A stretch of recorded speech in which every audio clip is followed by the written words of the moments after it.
So, hi guys, welcome to this session of one chapter in 60 minutes. And in this session, guys, we will talk about alternating current. So, बिना किसी देर के हम start करते हैं आज का session. तो सबसे पहले तो मैं आपको ये बताना चाहूंगा कि यार जिन्होंने भी हमारा टेलीग्राम ग्रुप ज्वाइन नहीं किया है, those who are new to this session, then please join our Telegram group जिसका नाम है NCERT 11th and 12th. Okay, और लिंक जैसा कि आपको यहाँ पे दिख रहा है vdnt.in/tgncert. तो ये जो है हमारा लिंक है. ठीक है, तो सबसे पहले ये ग्रुप ज्वाइन कर लीजिए. उसके बाद मैं बताऊंगा कि भाई अपना चैनल जो है, आपका अपना channel Vedantu NCERT 11th and 12th, तो इस चैनल को भी please subscribe to the channel and also press the notification bell icon so that you will get the regular updates. ठीक है, तो सबसे पहली बात, as you know it very well, है ना, कि भाई यहाँ पर ऑब्वियसली 4 सब्जेक्ट्स आपके पास रहते हैं कि केमिस्ट्री, फिजिक्स, मैथ्स, बायो. तो सब कुछ यहाँ पे इस चैनल पे हर सब्जेक्ट का टीचर अवेलेबल है. अमृत सर लेते हैं बायो, मैं लेता हूं फिजिक्स, मेरा नाम है Nikhil Dhabai, and then Sakshi ma'am ये लेती हैं केमिस्ट्री, और वर्षा मैम जो है ये लेती हैं मैथ्स. ओके, तो आपको हर सब्जेक्ट यहां इसी चैनल पे मिल रहा है. तो आप ये चैनल सब्सक्राइब कर सकते हैं और डेफिनेटली आपको बहुत फायदा होगा सीबीएसई में और साथ ही साथ कॉम्पिटिटिव एग्जाम्स के लिए भी. ठीक है, तो अभी बिना देरी किए बढ़ते हैं अपनी अगली स्लाइड पर. तो जैसा कि आप जानते हैं कि यार अपना बोर्ड डेट शीट आ गई है, तो ये बोर्ड डेट शीट है और इसके बारे में आपको पता ही होगा. और उसके बाद अगर हम बात करें तो एक बहुत ही बड़ा इंपॉर्टेंट अनाउंसमेंट है आप लोगों के लिए. तो सबसे पहले मैं आपको बता रहा हूं ये 2 टेस्ट डेट्स. आप बोलोगे अरे यार ये क्या टेस्ट डेट्स, कहां से टेस्ट क्या कोई इंपॉर्टेंट अनाउंसमेंट होता है? तो जी हाँ, बिल्कुल. कैसे? तो देखिए आपको ये जो 2 टेस्ट डेट्स दिख रही हैं, 14th of March and 21st of March, तो इनके जो कोर्स डिटेल्स हैं तो पहली बात, ये कोर्स है दोस्तों, और एक इसलिए है, ये है अपने जो एम्स वाले बच्चे हैं, जो एम्स के लिए प्रिपेयर कर रहे हैं उनके लिए, है ना, मतलब आपका एक तरीके से मेडिकल एस्पायरेंट्स के लिए. तो यहां पर ये एक कोर्स है और इस कोर्स में आपको क्या मिलने वाला है? इस कोर्स में आपको टोटल नंबर ऑफ लेक्चर्स जो पर वीक मिलने वाले हैं वो है 3 लेक्चर्स फिजिक्स के, 3 लेक्चर केमिस्ट्री के और 4 लेक्चर बायो के. ठीक है, और इसी के साथ अगर आप देखोगे दोस्तों, तो यहां पर जो सबसे बड़ी बात है वो ये कि हर क्लास में आपको 40 क्वेश्चंस करवाए जाएंगे और उस क्लास के बाद असाइनमेंट के तौर पर आपको 20 क्वेश्चंस मिलेंगे यहां पर, जैसा कि आप यहां देख पा रहे हो. और उसके बाद नंबर ऑफ टेस्ट जो है वो है 4 part test and 4 full syllabus test. ठीक है, तो इसके लिए आप रजिस्टर कर सकते हो. पहले आपको ये टेस्ट देने पड़ेंगे और उसके बाद आप रजिस्टर करोगे. टेस्ट के अकॉर्डिंग आपको यहां पर ये कोर्स में एनरोलमेंट आपको मिलेगा. लिंक जो है इस रजिस्ट्रेशन का वो आपको मिलेगा in the description box. So go and visit this link, that will be very very very helpful for you. और जैसा कि मैंने बताया कि अगर आप यहां पर ये कोर्स अटेंड करते हो तो डेफिनेटली आपका एम्स में जो है सिलेक्शन पूरा शॉर्ट मतलब पक्का है ही selection. So all India mock test series है एक तरीके से आप लोगों के लिए for NEET 2021, and Anand Prakash sir and Vani ma'am इस सीरीज को मतलब देखने वाले हैं. तो मतलब यहां इस सीरीज में आपको इतना सब कुछ मिलने वाला है कि जो आप सोच भी नहीं पाओगे. मतलब आपको बहुत ही कम समय में बहुत ही ज्यादा बढ़िया चीजें आपको यहां पर मिलने वाली हैं. ठीक है, तो अब बिना देरी किए बढ़ते हैं हम हमारे आज के कंटेंट पर. तो जैसा कि मैं बता रहा था कि हम क्या पढ़ने वाले हैं, अल्टरनेटिंग करंट. अल्टरनेटिंग करंट क्या होता है? अल्टरनेटिंग मतलब कभी वो डायरेक्शन मान लो राइट से लेफ्ट है तो कभी लेफ्ट से राइट है. जैसा कि आप यहां देख रहे हो कि इलेक्ट्रॉन का फ्लो जो है उसकी डायरेक्शन क्या होती है, चेंज होती जा रही है. कभी वो राइट में जा रहे हैं, कभी लेफ्ट में जा रहे हैं. तो ऐसे करंट को हम क्या बोलते हैं? Alternating current. और जैसा कि आपको यहां पे दिख रहा है कि ये करंट एक बार पॉजिटिव है और एक बार नेगेटिव. ठीक है, तो ऐसे करंट को हम हमेशा क्या बोलेंगे? Alternating current. एक साइकिल है, कभी पॉजिटिव कभी नेगेटिव, कभी पॉजिटिव कभी नेगेटिव. तो अल्टरनेटली पॉजिटिव नेगेटिव, इस तरीके से जो है ये साइकिल चलेगी. उम्मीद है आपको ये चीज तो एकदम अच्छे से समझ में आ गई होगी, है ना. दूसरी बात ये, आप बोलोगे कि सर क्या ये मतलब सेशन अटेंड करके अल्टरनेटिंग करंट पूरा समझ में आएगा? डेफिनेटली आप इसमें हर क्वेश्चंस कर पाओगे क्योंकि हर टाइप के क्वेश्चंस मैं यहाँ पे लेने वाला हूं. तो आप बस ये पूरा सेशन अटेंड करो, आपके लिए बहुत ही ज्यादा बेनिफिशियल होने वाला है. तो आगे बढ़ते हैं और बात करते हैं हम एवरेज वैल्यू. तो यार देखो, अगर एवरेज वैल्यू अगर आप निकालोगे पूरे साइकिल पर, तो एवरेज वैल्यू पूरे साइकिल पे अगर आप निकालोगे तो वो आपको कितनी मिलने वाली है? वो मिलने वाली है 0. तुम बोलोगे सर 0 क्यों मिलेगी? क्योंकि जितना हाफ साइकिल में पॉजिटिव वैल्यू आ रही है उतना ही नेगेटिव हाफ साइकिल में उतनी ही नेगेटिव वैल्यू है. तो एवरेज वैल्यू पूरे साइकिल पे जो है वो कितनी आ जाएगी? 0. तो ये आपको ध्यान रखना है. ठीक है, किसके लिए? For complete cycle it is a 0. ठीक है, तो कंप्लीट साइकिल के लिए अगर आप देखेंगे तो एवरेज वैल्यू क्या आ रही है अपने पास? वो आ रही है 0. ठीक, इसके बाद अगर हम बात करते हैं एवरेज वैल्यू किसके लिए? हाफ साइकिल के लिए. तो जैसा कि आपको यहां पे दिख रहा है हाफ साइकिल के लिए एवरेज वैल्यू. ठीक है। तो सबसे पहले तो हमने क्या पता कर लिया, एवरेज वैल्यू निकाल ली। तो टोटल चार्ज देख लो कि हाफ साइकिल में कितना करंट फ्लो, कितना चार्ज फ्लो हुआ है, सॉरी, और उसी को फिर उतने ही टाइम से हम डिवाइड कर देंगे। तो चार्ज अगर पता करना है तो चार्ज पता करने का तो सीधा सा तरीका है कि भाई यहां पर dq को इंटीग्रेट कर दो।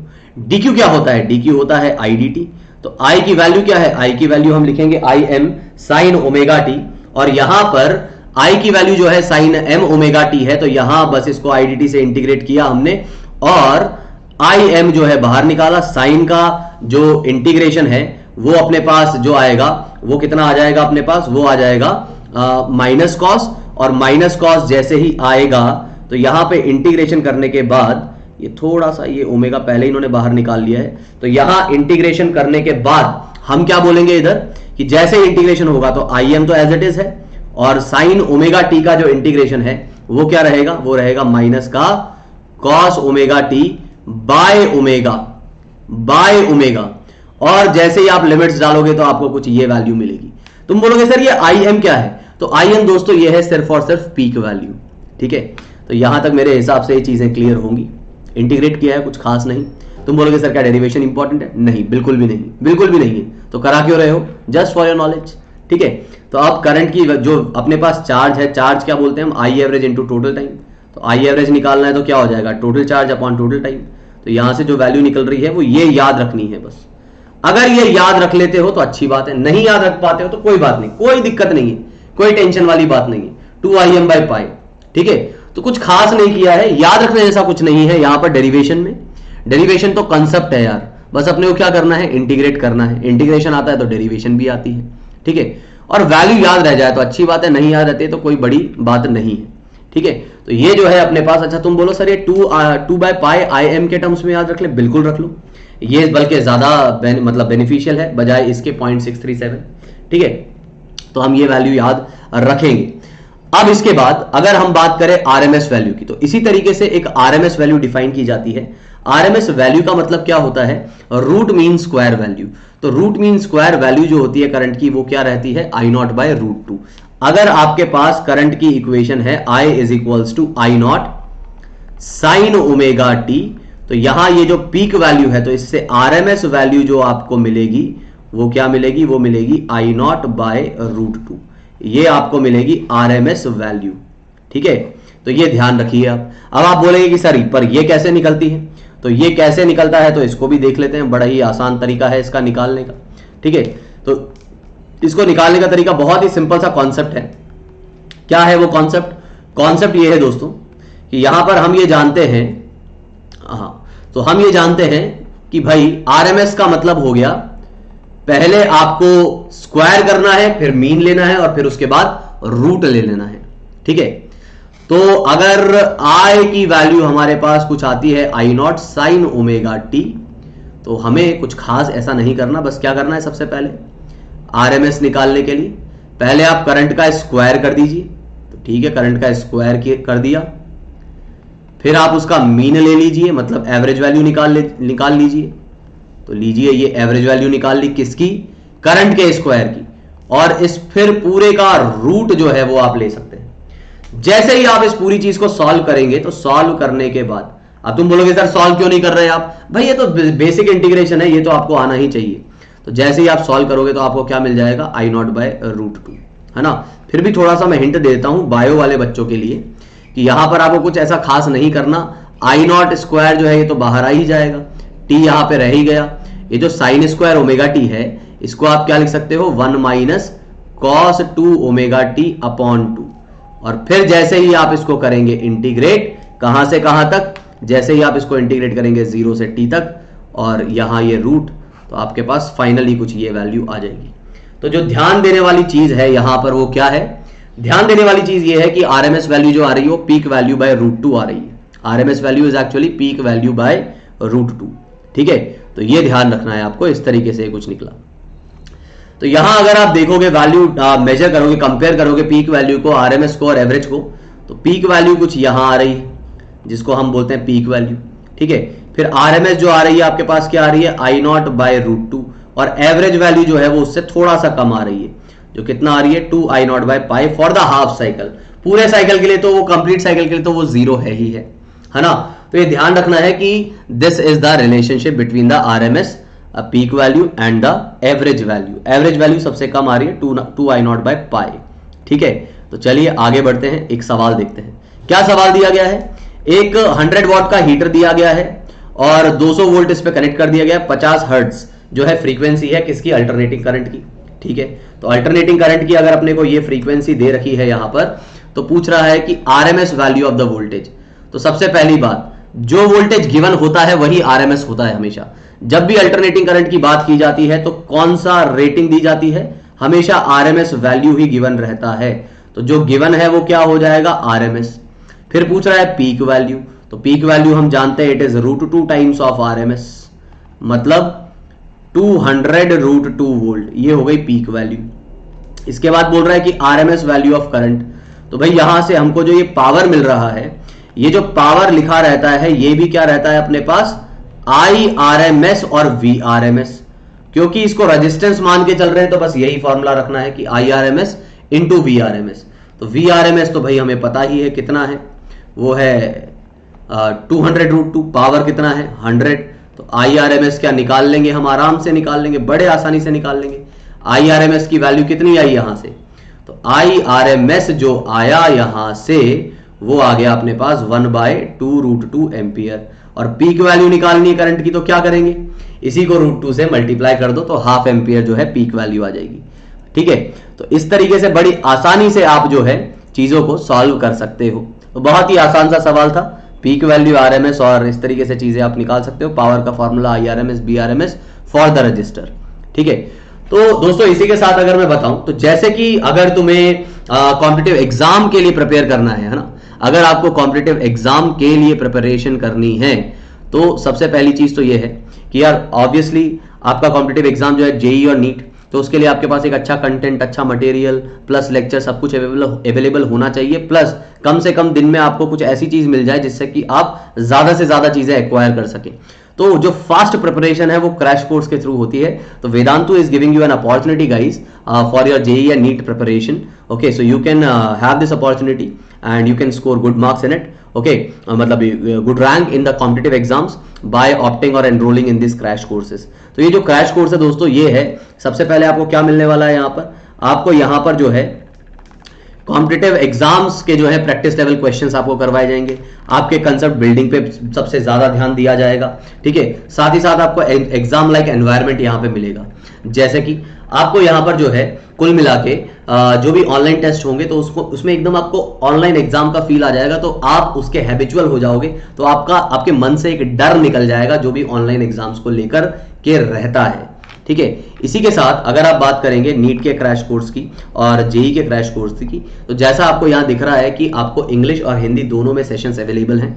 ठीक है, means if you want to attend the live classes of English batch then you can go for the English one, और अगर आप हिंदी में कंफर्टेबल हैं then you can go for the Hindi one. So यहाँ पर 120 लाइव सेशंस आपको NEET के मिलेंगे, 45 लाइव सेशंस आपको जेई के मिलेंगे।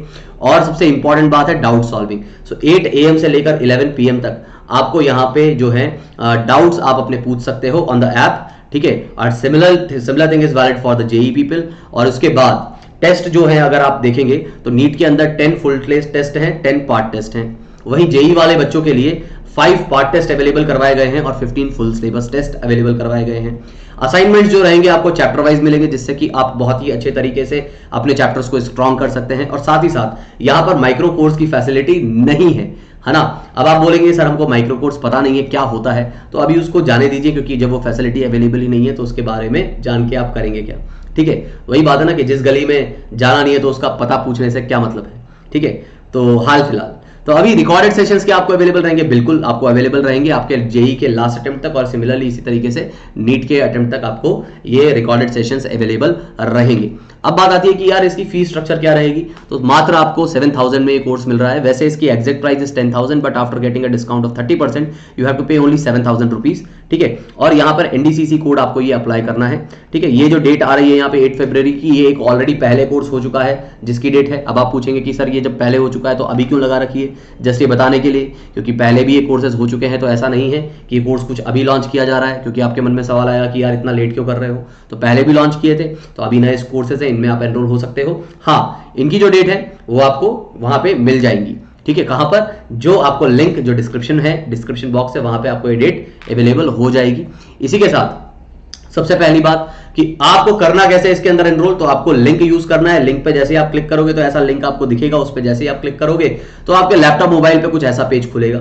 इस पेज के खुलने के बाद जैसे ही आप बाय नाउ पे क्लिक करते हो तो आपसे पूछेगा कि भैया कोड है क्या आपके पास, तो you just have to apply the code and the code is what, code is NDCC। जैसे ही आप कोड लगाते हो तो कोड लगाने के बाद आपको सीधे सीधे डिस्काउंट मिलेगा, कितने का? 3,000 रुपए का, and you have to pay only 7,000 rupees for the JEE. ठीक है, इसी तरीके से जब आप जो है नीट के लिए एनरोल करोगे तो आपको बस लिंक यूज करना है, बाय नाउ पे क्लिक करना है, कोड लगाना है NDCC और आपको डिस्काउंट मिलेगा। और यहां पर आपको जो है आई थिंक 8,000 पे करना पड़ेगा। ठीक है, और हो सकता है कि प्राइजेस रिवाइज हो गई हो, तो एक बार जाके आप फिर से चेक कर लीजिए। अच्छा, दूसरी बात ये आती है कि आप बोलेंगे सर हमको नहीं करना है कोर्स, तो मैं बोल रहा हूँ ठीक है, मत करो यार, मत करो।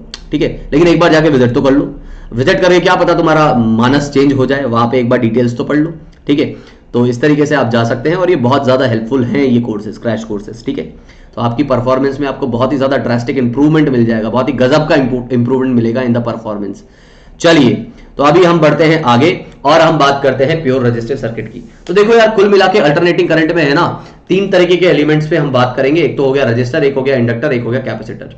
ठीक है, ऑब्वियसली होगी चैप्टर जल्दी खत्म कर रहा है तो करना है, तो हम डेरिवेशंस पे ज्यादा नहीं जाएंगे, सीधे जो मेन मुद्दा है उस पे आएंगे। तो अपने को क्या याद रखना है कि रेजिस्टेंस के अंदर जो है करंट और वोल्टेज सेम फेज में रहते हैं। अब इसका क्या मतलब होता है कि सेम फेज में होना? सेम फेज में होने का मतलब यह है कि यहां पर करंट जब जीरो है तब वोल्टेज जीरो है, करंट जब मैक्सिमम है तो वोल्टेज भी मैक्सिमम है, करंट जब अगेन जीरो है तो वोल्टेज वापस से जीरो है, करंट जब अपने नेगेटिव वैल्यू पे मैक्सिमम है तो वोल्टेज भी अपने नेगेटिव वैल्यू पे मैक्सिमम है। कुल मिला के कहानी यह है कि जैसा जैसा करंट वैसा वैसा वोल्टेज, करंट बढ़ रहा है तो वोल्टेज भी बढ़ेगा। तो इसको बोलते हैं सेम फेज में होना। ठीक है, और यहां पे V is equal to IR, सीधा सीधा फॉर्मूला वैलिड है इंस्टेंटेनियस वैल्यूज के लिए। तो अगर आपके पास वोल्टेज की इक्वेशन कुछ ये है तो आप करंट की इक्वेशन जो है वो सीधे सीधे लिख सकते हो कि I am cos omega t, मतलब दोनों के अंदर कोई फेज डिफरेंस नहीं रहेगा। कुल मिला के आपको ये बात ध्यान में रखनी है। कहने का मेरा मतलब बस इतना सा था कि मान लीजिए अगर आपके पास करंट की इक्वेशन कुछ इस टाइप की है कि V0 cos ओमेगा t, तो वोल्टेज की भी कुछ इसी टाइप की होगी, V0 cos ओमेगा t। ये जो चीज है, ये शक्लें दोनों की सेम रहेंगी। अब I0 और V0 में क्या रिलेशन रहेगा, वो तो यार ओम्स लॉ के अकॉर्डिंग तुम बोल ही सकते हो कि V/R, that is the relationship between the I0 and V0। अच्छा, यहां पर भी RMS वैल्यू बिल्कुल डिफाइन होगी। और यहां क्या रहता है कि एक पावर फैक्टर हम डिफाइन करते हैं। पावर फैक्टर क्या होता है कि दोनों करंट और वोल्टेज के बीच का जो फेज डिफरेंस है कितना है, यहां पर 0, तो उसका कॉस। तो पावर फैक्टर की जब आप बात करोगे, पावर फैक्टर, तो पावर फैक्टर यहां पर जो है cos 0 कितना आ जाएगा, 1 आ जाएगा। पावर फैक्टर यहां पर क्या आ जाएगा, 1 आ जाएगा। ये आपको ध्यान में रखनी है बात। ठीक है, पावर फैक्टर इज 1। और एवरेज पावर की बात करें तो चाहे उसको IRMS का स्क्वायर इंटू आर बोलो, IRMS VRMS बोलो, या VRMS का स्क्वायर अपॉन आर बोलो, तो इस तरीके से आप जो है एवरेज पावर यहां पर बता सकते हैं बड़ी ही आसानी से। ठीक है, तो ये प्योर रेजिस्टेंस की कहानी हुई। आगे बढ़ते हैं। जैसा कि आप देख पा रहे हो कि सेम फेज में होने का मतलब है जैसा वोल्टेज वैसा ही करंट, दोनों एक साथ जीरो, दोनों एक साथ जीरो, दोनों एक साथ मैक्सिमम, दोनों एक साथ मिनिमम। ठीक है, तो ये कहानी है कुल मिला के। चलिए, तो आगे बढ़ते हैं। अब हम बात करते हैं इंडक्टिव रिएक्टेंस की। अब इंडक्टर के अंदर क्या कहानी है कि जब आप प्योर इंडक्टर की बात करते हो तो इंडक्टर के अंदर ये खासियत है कि उसके अंदर उसका वोल्टेज जो है वो 90 डिग्री आगे रहता है। लेकिन सबसे पहली बात कि इंडक्टर जो है अल्टरनेटिंग करंट के लिए एक रेजिस्टेंस ऑफर करता है, जिसको हम यहां पे इंडक्टिव रिएक्टेंस बोलते हैं ना। इंडक्टिव रिएक्टेंस किसके लिए? अल्टरनेटिंग करंट के लिए, डीसी करंट के लिए नहीं। और उस इंडक्टिव रिएक्टेंस की जो वैल्यू है वो क्या रहेगी, ओमेगा एल। इसकी यूनिट ऑब्वियसली ओम रहेगी, लेकिन इसको रेजिस्टेंस नहीं बोल रहे हैं हम, है ना। इसको क्या बोल रहे हैं हम, इंडक्टिव रिएक्टेंस। और यहां अगर आप एक्सेल और फ्रीक्वेंसी के बीच का कर्व बनाओगे तो जैसा कि दिख रहा है वो डायरेक्टली प्रोपोर्शनल आपके पास बनेगा। ठीक है, तो फ्रीक्वेंसी बढ़ाने पर एक्सेल की वैल्यू भी बढ़ेगी। अब कुल मिला के जो मेन मुद्दा है वो क्या ध्यान रखना है कि यहां पर वोल्टेज जो है वो आगे है। तो अगर आपने वोल्टेज की इक्वेशन लिखी V0 साइन ओमेगा टी, तो करंट जो आएगा वो क्या आएगा, करंट आ जाएगा अपने पास साइन ओमेगा टी माइनस π/2। भाई करंट को पीछे रखना है, कितना पीछे रखना है, π/2 पीछे रखना है। अच्छा, तो इन दोनों में क्या रिलेशन होगा, इन दोनों में तो वही सेम रिलेशन है कि V0 is equals to I0 into resistance offered by the inductor, that is XL। यही रिलेशन VRMS IRMS में भी हो जाएगा, दोनों तरफ √2 से डिवाइड कर दीजिए, सेम रिलेशन आ जाएगा। अच्छा, तो अब मेन मुद्दा यहां पर यह आता है कि भैया पावर फैक्टर क्या है। तो क्योंकि दोनों के बीच में इस बार फेज डिफरेंस जो है वो π/2 है, तो पावर फैक्टर जो है यहां पर आ जाएगा 0। ठीक है, और एक और चीज मैं आपको बता दूं कि एवरेज पावर का जो फॉर्मूला होता है वो होता है IRMS VRMS cos φ। तो क्योंकि cos φ 0 है तो एवरेज पावर यहां पर क्या आ जाएगी 0। मतलब ये इंडक्टर जो है वो पावर कंज्यूम नहीं करेगा, पावर सप्लाई नहीं करेगा। क्यों? क्योंकि एक बार इसके अंदर करंट बढ़ रहा होगा तो बोलेंगे हम इसकी चार्जिंग हो रही है, जब इसका करंट कम हो रहा होगा तो हम बोलेंगे इसकी डिस्चार्जिंग हो रही है ना। क्योंकि हम जानते हैं कि इंडक्टर की energy depends on what, current. So जब करंट बढ़ रहा है तो चार्जिंग, घट रहा है तो डिस्चार्जिंग। तो जब वो बढ़ रहा है, एनर्जी भी उसकी बढ़ रही है तो वो लोड की जैसा एक्ट कर रहा है, और जब करंट कम हो रहा है तो वो उसकी एनर्जी कम हो रही है तो वो सोर्स की जैसा एक्ट कर रहा है। तो कुल मिला के एक बार ये एनर्जी कंज्यूम कर रहा है, एक बार ये एनर्जी सप्लाई कर रहा है, तो ओवरऑल इफेक्ट क्या रहेगा? टोटल एनर्जी कंज्यूम्ड और supplied is 0 for inductor. So that's why power consumption, average power for a complete cycle for inductor is what? It is 0। तो ये आपको ध्यान रखना है यहां पर। तो यहां मेन मुद्दे वाली बात जो है वो है फेज डिफरेंस की। ठीक है, तो जैसा कि यहां आप देख पा रहे हो कि आपको साफ दिखेगा यहां से कि फेजर जब आप बनाने लगते हो तो फेजर में करंट का ये फेज आ गया तो वोल्टेज कितना आगे दिख रहा है? 90 डिग्री आगे दिख रहा है। यहीं से अगर हम बात करें कैपेसिटेंस वाले सर्किट में, तो कैपेसिटेंस के अंदर है तो कहानी वही, क्या कि there is a phase difference of π/2, but in this case actually current is ahead of voltage. और थोड़ा सा यहां पर रिजल्ट भी थोड़ा अजीब है, किसका? कैपेसिटिव रिएक्टेंस का। कैपेसिटिव रिएक्टेंस क्या हुई? रेजिस्टेंस। तो यहां पे XC is equals to 1/ωc। Omega क्या है? 2πf। C क्या है? कैपेसिटेंस। तो यहां फ्रीक्वेंसी बढ़ाओगे तो XC जो है कम होगा। कर्व आपको कैसा मिलने वाला है? कर्व मिलने वाला है रेक्टेंगुलर हाइपरबोला टाइप का। क्यों? क्योंकि product of XC and F is constant for a particular capacitor. ठीक है, तो यहां अगर हम देखें तो अब क्या याद रखना है? अब यहां पर याद रखने वाली जो सिचुएशन है या कंडीशन है वो ये कि अगर आपके पास वोल्टेज है V0 sin ωt, तो यहां करंट आगे होता है। इंडक्टर में कौन आगे था? वोल्टेज आगे था। कैपेसिटर में कौन आगे है?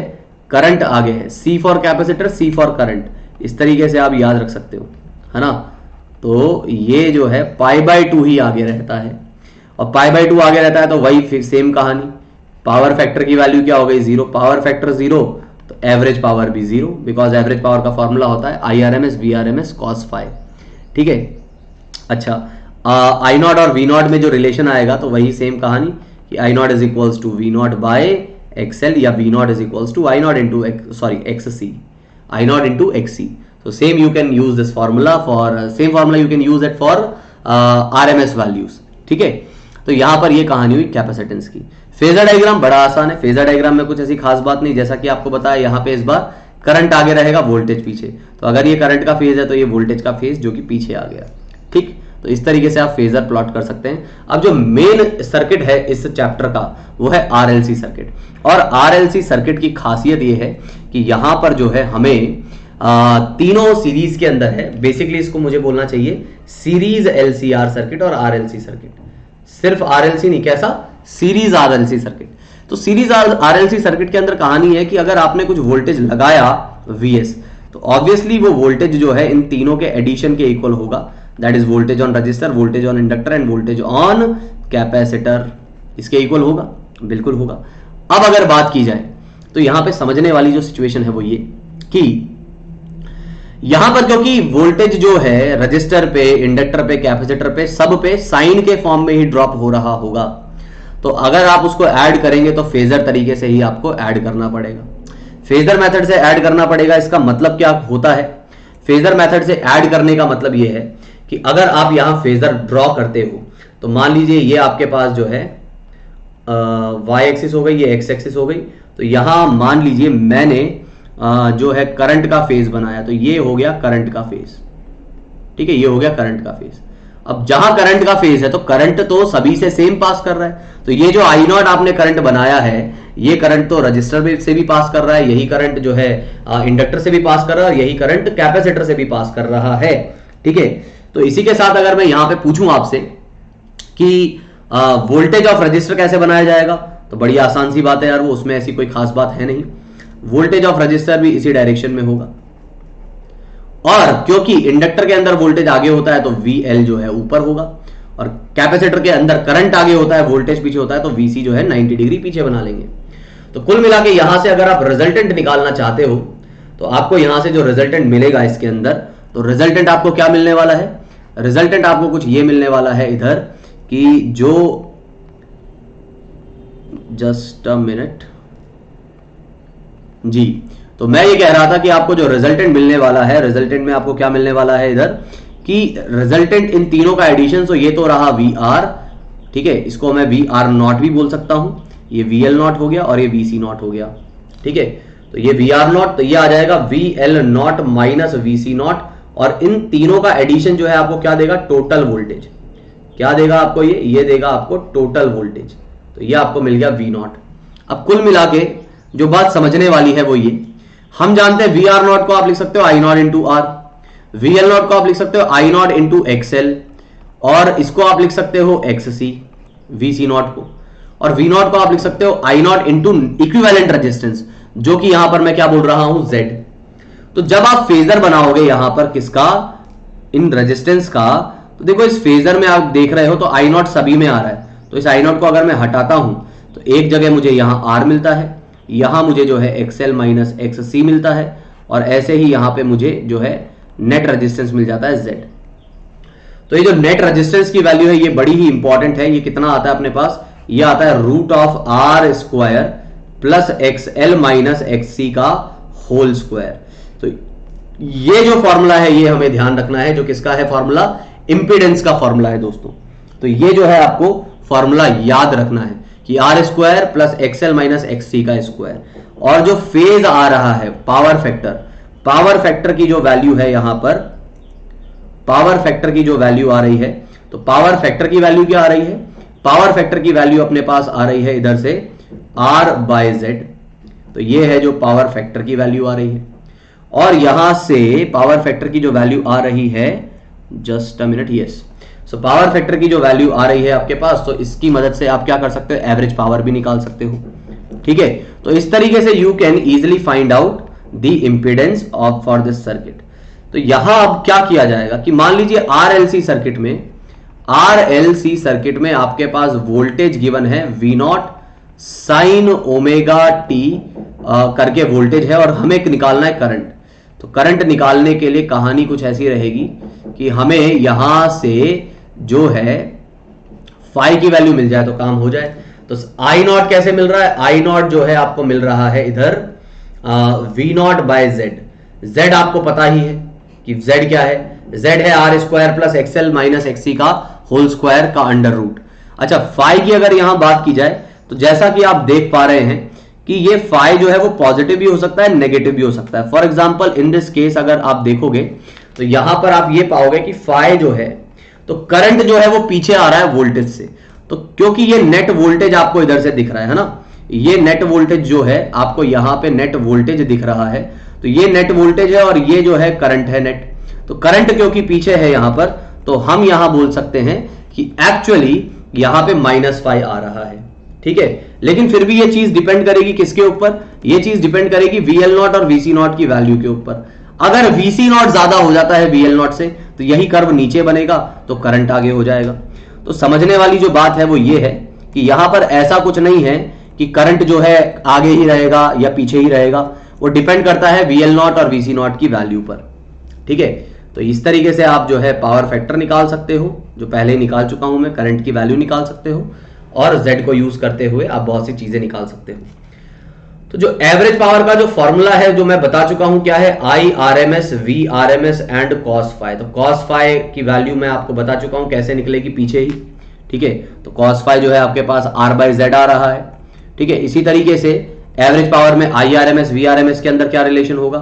तो I RMS और V RMS के अंदर भी सेम रिलेशन ही आपको मिलने वाला है, that is V by Z, ठीक है। तो इस तरीके से आप बड़ी आसानी से जो है एवरेज पावर निकाल सकते हो यहां पर। अब एक बहुत जो इंपॉर्टेंट बात जो हमें ध्यान रखनी है related to this thing is this, कि भाई यहां पर एक रेजोनेंस वाली कंडीशन बनती है ना, ये एक बहुत ही इंपॉर्टेंट चीज है। तो यहां एक रेजोनेंस वाली कंडीशन बनती है, और रेजोनेंस वाली कंडीशन में क्या होता है कि एक्चुअली Z जो है वो मिनिमम होता है। अब Z मिनिमम कब होगा तो देखते हैं, ये भी बड़ा इंपॉर्टेंट सी चीज है। हम जानते हैं R square plus XL minus XC का होल स्क्वायर। तो Z कब मिनिमम होगा, जब एक्सएल एक्ससी के इक्वल हो जाएगा, मतलब एल ओमेगा जो है वो 1/c ओमेगा के इक्वल हो जाएगा। तो रेजोनेंस फ्रीक्वेंसी का स्क्वायर जो है 1/c ओमेगा आ रहा है, तो रेजोनेंस फ्रीक्वेंसी जो है 1/√c ओमेगा आ जाएगी। अरे यार क्या लिख रहा हूं मैं, सी ओमेगा नहीं, एलसी सॉरी एलसी, है ना। इसको एक बार थोड़ा सा दोबारा मैं एक्सप्लेन कर दूं। तो यहां पर कुल मिला के मैं क्या बोल रहा हूं कि आपके पास ओमेगा आर जो है उसका स्क्वायर आ रहा है 1/LC, तो इसका रूट करते ही ओमेगा आर की ये वैल्यू आ जाएगी। ये है एंगुलर रेजोनेंस फ्रीक्वेंसी। तो रेजोनेंस फ्रीक्वेंसी कितनी आ जाएगी, वो आ जाएगी 1/2π√LC। So actually this is the formula of a resonance frequency. So that's what you have to remember. This is very important. तो अब जो है हम यहाँ पर बात करने वाले हैं कुछ क्वेश्चंस की। तो बिना देरी किए कुछ क्वेश्चंस देखते हैं। जैसे कि क्या दिया गया है कि एक कॉइल दे रखी है जिसका इंडक्टेंस हमें गिवन है, रजिस्टर का रेजिस्टेंस, अच्छा, एंड अ रेजिस्टेंस और ऑफ 100 ओम। तो यहाँ पर एक्चुअली ये 100 ओम है। Are connected in series to a 240 volt and 50 hertz supply. Find the maximum current in the circuit. अब यहां पर आपको पीक वैल्यू निकालनी है। तो भाई सबसे पहले पीक वैल्यू निकालने से पहले हम आरएमएस वैल्यू निकाल लेते हैं करंट की। तो आरएमएस वैल्यू जो होगी करंट की वो क्या होगी, आरएमएस वैल्यू करंट की होगी अपने पास V R M S by जो भी अपने पास जेड आ रहा है। अब तुम बोलोगे सर यहाँ पे तो कैपेसिटेंस है नहीं, तो कोई दिक्कत नहीं, कैपेसिटेंस नहीं है तो जेड क्या बोलेंगे हम, जेड बोलेंगे √r² प्लस XL का स्क्वायर। खत्म। XL कैसे निकालोगे, XL आ जाएगा अपने पास L ओमेगा। L कितना है 0.5, ओमेगा कितना है 2π इंटू एफ दैट इज 50। तो यहां से XL निकला, XL की वैल्यू इधर रखो। जैसे ही XL निकला Z निकला, Z की वैल्यू इधर रखो। तो RMS अपने को दे रखा है 240, Z हम निकाल लेंगे और जैसे ही IRMS निकला तो वैसे ही पीक भी निकल जाएगा। पीक कितना होता है, पीक होता है √2 टाइम्स ऑफ IRMS। तो थोड़ा सा कैलकुलेशन आपको करना पड़ेगा, otherwise the question is very easy. ठीक है, तो इसके बाद हम बढ़ते हैं अगले सवाल पर। What is the time lag between the voltage and the maximum voltage and the maximum current. तो भाई हमको पता है यहां पर π/2 का फेज π/2 का फेज डिफरेंस रहता है। तो टाइम लैग क्या रहेगा भाई, omega T is equals to π/2।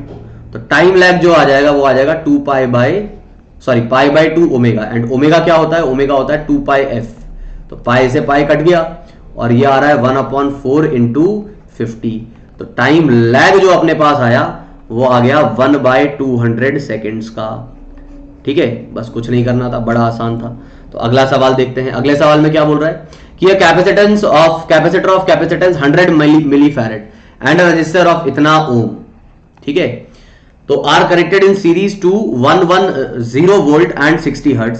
Find the maximum current in the circuit. तो आपको वापस से वही सेम कहानी दोहरानी है, तो इसमें कुछ खास नहीं करना। वही आपको क्या करना है, सबसे पहले XC निकाल लो, तो 1/C ओमेगा आ जाएगा।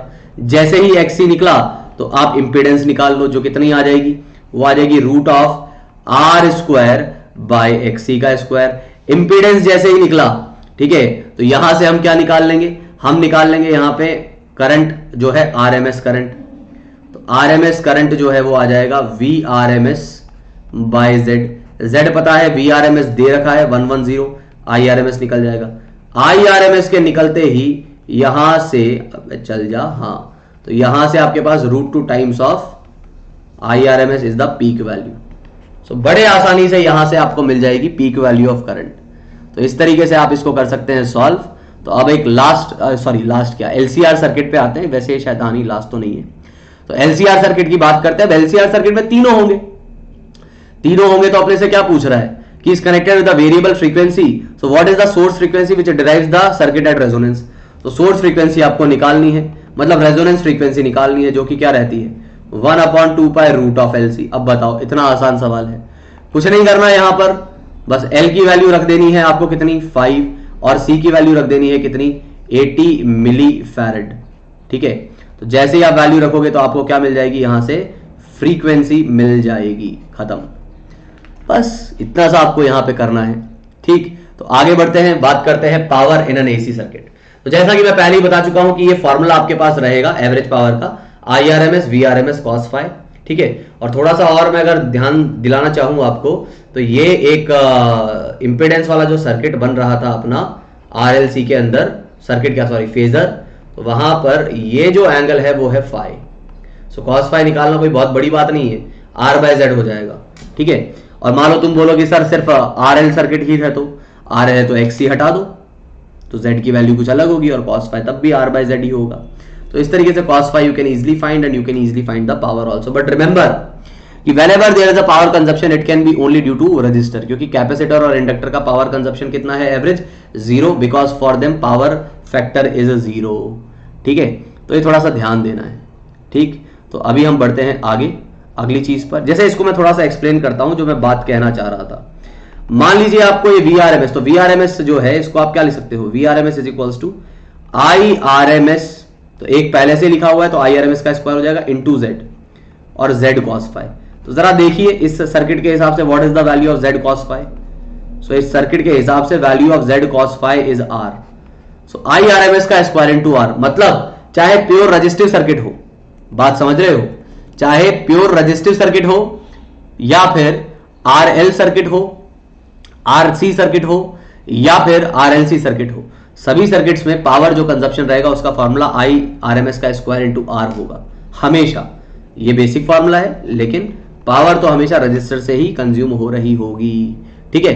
तो चलिए आगे बढ़ते हैं। और पावर फैक्टर जो है हमने पहले ही मैंने बता दिया था, इतना कुछ करने की जरूरत है नहीं, R/Z सीधे सीधे दिख रहा है, ठीक है। तो ये डेरिवेशन पे आप इतना गौर मत कीजिए, पावर फैक्टर आप सीधे सीधे इस तरीके से निकाल सकते हैं, रेजिस्टेंस अपॉन इंपेडेंस। और इसी के साथ आपका जो सेशन है ये होता है समाप्त। तो आज का सेशन जो है हमने बड़ी ही मतलब एसी चैप्टर को बड़ी खूबसूरती से जो है कंप्लीट किया है। कंप्लीट मतलब मैंने हर चीज लगभग इसके अंदर ले ली है, ठीक है। तो अगर आपको थोड़ा सा भी इस चैप्टर का आइडिया है या नहीं है तो ये सेशन आपके लिए बहुत हेल्पफुल हो सकता है। हाँ ऑब्वियसली अगर आपको ये चैप्टर अच्छे से आता है पहले से तो ये सेशन आपको फिर भी इतना यूजफुल नहीं लगेगा। उसकी वजह ये है क्योंकि यहाँ पर हमने बहुत ही बेसिक चीजें देखी है ना, CBSE बोर्ड से रिलेटेड, क्योंकि हम यार बोर्ड्स की प्रिपरेशन ही कर रहे हैं। तो आज के सेशन के लिए दोस्तों इतना ही। फिर वापस से मैं आपको बताना चाहूंगा कि यार सबसे पहले जो हमारा YouTube चैनल है तो इसको आप सब्सक्राइब कर लीजिए और नोटिफिकेशन बेल आइकन को भी प्रेस कर दीजिए। और इसी के साथ हमारा जो टेलीग्राम चैनल है, ठीक है, टेलीग्राम ग्रुप जो है, तो इसको भी आप प्लीज ज्वाइन कर लीजिए। लिंक जो है आपको यहाँ पे दिख ही रहा है vdnt.in/tgncrt। तो आज के सेशन के लिए बस इतना ही दोस्तों। So that's it for today's session guys, और बाय। तो आज के लिए बस इतना ही।